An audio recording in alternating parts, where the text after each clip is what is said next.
This year's WrestleMania 41 Hall of Fame class is a serious change to what we have seen in the past from past WrestleMania classes. Normally, we've seen almost 10 WWE wrestlers slash groups slash tag teams go into the Hall of Fame, whether it's why they're at their end of their career or once they have been passed away as like part of their legacy wing.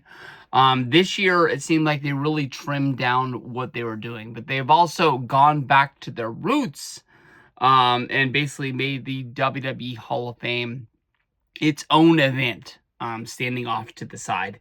If you remember back to the start of the King of the Ring pay-per-view, the King of the Ring pay-per-view was actually the birthplace of the Hall of Fame class. The first ever Hall of Fame was just Andre the Giant. That was it. And each year, when the King of the Ring came around, they named somebody into there and just had a solo group. They would normally have a ballroom in the city that the King of the Ring was going to be in and hold some sort of a presentation. It reminds me a lot of what the TNA Hall of Fame banquets were like back in their day. As much as people made fun of those events, with the wrestlers paying to attend, as well as the fans to sit around, eat dinner, and then listen to a few speeches. That was the roots. I think that the Hall of Fame really changed WrestleMania 20 when it was at Madison Square Garden, and it honestly really felt like they let anybody in. But then each year, they still had main event guys in order to put in. I mean, you had Hulk Hogan and Roddy Piper at WrestleMania 21. I can remember Ric Flair going in at WrestleMania 24. I believe Dusty Rhodes, as well as Stone Cold Steve Austin at WrestleMania 25. And their way really worked. This year, with them going back to not doing the Hall of Fame after SmackDown, they have their own official hotel for Las Vegas. It's funny that they didn't announce this is the official hotel when the original tickets for WrestleMania were going on, thinking of like, hey, I'll stay at the official hotel when I go to WrestleMania. I think this, they rented out a place to have the Hall of Fame. They have these dance clubs, WrestleMania After Dark. They have a comedy show, the WrestleMania Roast, that popped up. I think they had an opportunity. They felt like they hadn't made enough money. Now they wanted more. I stopped going to the WWE Hall of Fame the year of WrestleMania 31 in Santa Clara. Honestly, it was just kind of like, I'll say this. It was it felt like it was a real honor to be in the arena when guys like Shawn Michaels, Edge, Scott Hall, Jake the Snake Roberts got put in to the Hall of Fame. There was some real big moments in there. The way that I got chills during the Scott Hall speech, especially when it ended. And he says, bad guys do. And you're like, oh, and then he had the click moment of all the guys coming out there and sharing the stage with them one more time.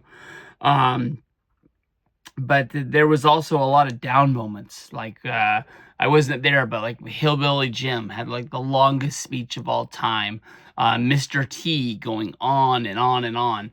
I'll give it to you like this.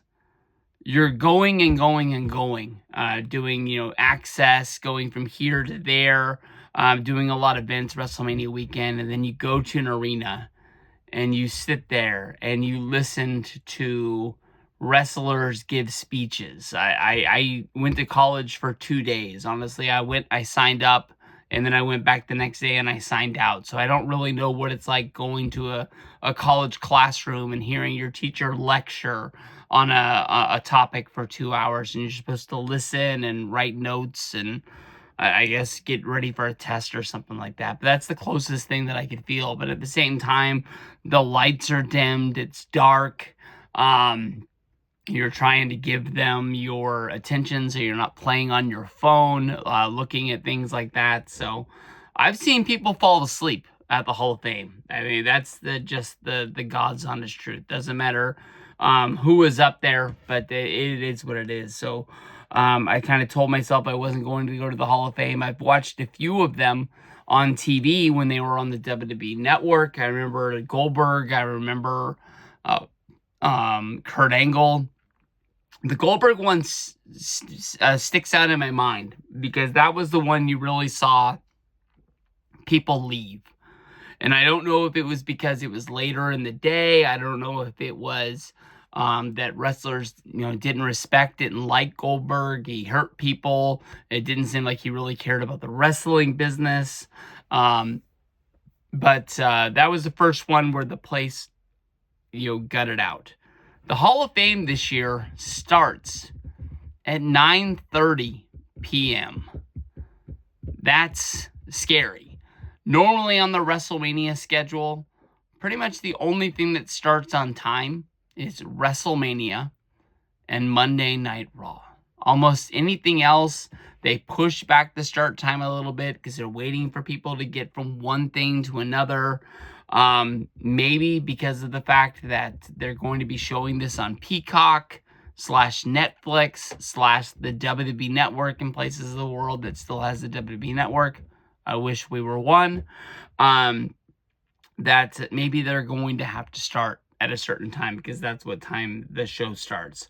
I don't know if they're going to do like the wrestling roll call where all of the wrestlers come in and they try to do a pre-show and then interviewed by Marissa Menendez or the girl from, I don't even remember what show she was on. Is she on Extra? One of those. But, she would do them a lot. And then have like Kelly out there talking to the people. But this year's class is a special class to me because Triple H is being inducted. It was not enough for me to buy a ticket. I looked at the tickets and they were freaking expensive. That's the God's honest truth. And honestly, once I found out what the time was, I was really scared about being up really late. And then having to go to Wrestlemania, not only the next day, but the day after that. And I didn't want to set a precedence where I'm not getting a lot of sleep and I'm going to be, borderline falling asleep during WrestleMania. WrestleMania is a really special time, but there's only so much time in a day. And even though I love Triple H, I couldn't press the button to buy that ticket. Plus, I still don't understand, like, they have the T-Mobile Arena, which is on the south end of the strip. You have SmackDown. Triple H is in charge of creative. I have no doubt that he's going to run the show.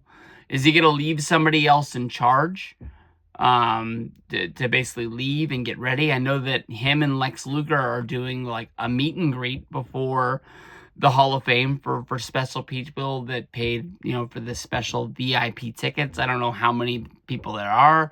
If there's 100, 200, if there's 10, if there's 15, and it's not going to take that much time, but he's probably going to have to change and get into like a tux or something like that. So I'm just wondering how he's going to get from the south end of the strip to the north end of the strip at the busiest time of night, and be able to be there and be ready. No doubt in my mind, he's going to be the Hall of Famer.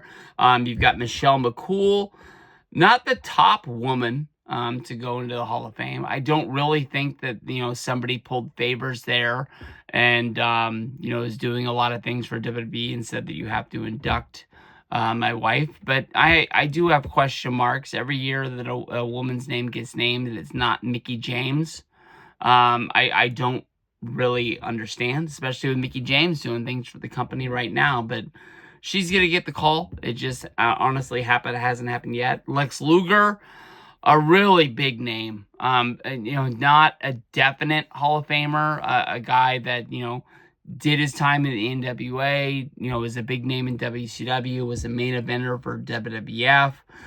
He had his run from the late 80s all the way until, the day that WCW closed. He started working independents. I believe he had a stroke in like 2002, and that's when his wrestling career ended.